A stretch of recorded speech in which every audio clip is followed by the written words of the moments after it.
Baik, bismillahirrahmanirrahim. Allahumma salli ala Muhammad tibbil qulubi wa dawaiha.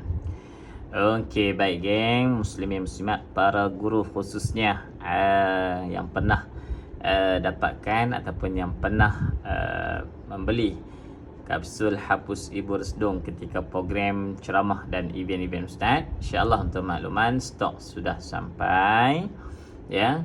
Dan khusus bagi mereka yang ada masalah resdung, ya, yang masalah berkaitan dengan sinus, gejala-gejala berkaitan dengan sinus resdung, insya-Allah boleh cuba dalam tempoh 3 hari, insya-Allah, wa biiznillah. Allahumma anta syafi washfina al-mardana muslimin, insya-Allah dengan izin Allah sembuh, ya. Dan kita garanti money back lah. Okey, jadi yang berminat insya-Allah boleh PM Ustaz.